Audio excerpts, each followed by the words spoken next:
Good day. Today I'm going to show you how to turn your MOCs into something similar to this. So as you can see, this is a mini MOC with some plants and a character in it. And today I'm going to show you how to build the plants in the MOC. Let's get started. First up, you're clearly going to need a bunch of leaves and plant stems and things like that.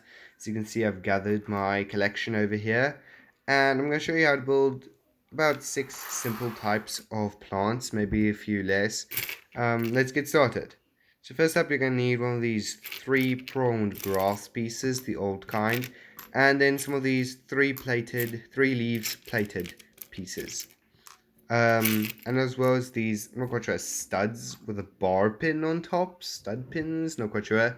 And essentially you're going to want to attach the stud pins to the bottom of these leaves onto the stud. And you're going to want to do that for all the leaves.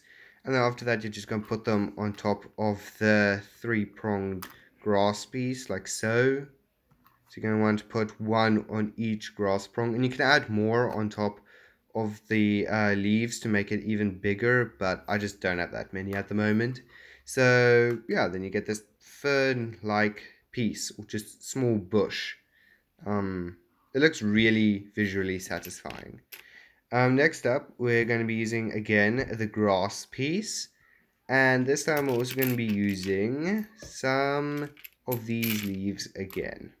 But this time, instead of using the stud bars, we're going to be using another plant piece. It's like this 3-pronged leaf on a bar, and you're going to want to place one of these in the hole of each of the leaves.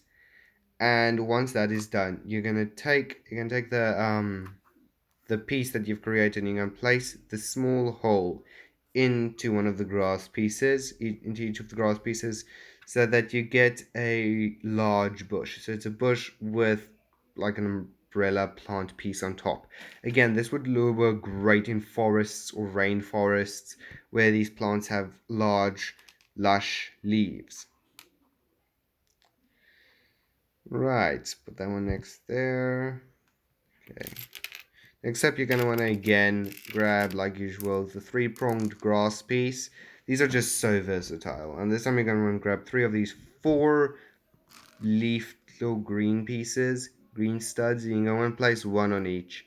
This is a very, very simple build. Essentially, you're just making a small grass piece with some leaves on top. They usually use this for flowers in Lego sets, but I thought, it looks quite nice. You can make a smaller one with the smaller leaf pieces, leaf studs, and if you add these big leaves, as you can see here, if you add them on, you get this very nice, very large, leafy, not necessarily that leafy, but large bush. And if you don't have many pieces, you could just use it to like cover a large amount of space. Okay, next up we're going for the 3-pronged grass piece. You can use the newer ones if you prefer.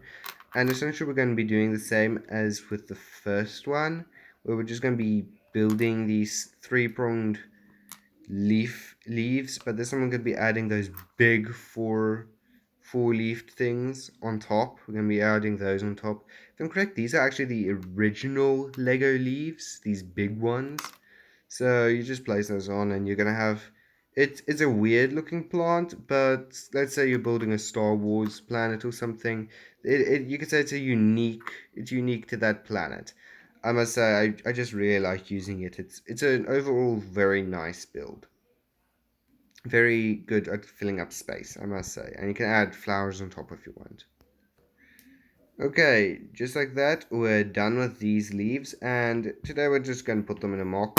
And yeah, I'm going for quite a simple mock here. It's just this basic terrain, and you can use this for anything, but I'm just going to be building a thick growth forest like area. As you can see, I'm putting the bigger pieces closer to the rise, so that if I was to add a minifigure in, it would have the minifigure could be like somewhere in the center and be the center of attention, and be surrounded by the tall plants, and have the smaller ones in front of him, so you can see the figure a little better.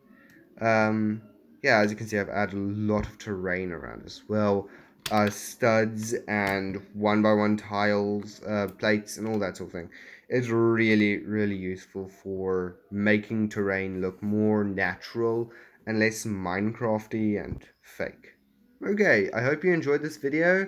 Go ahead and comment and subscribe. Let me know what you guys think. Okay, till I see you again in my next video. Bye.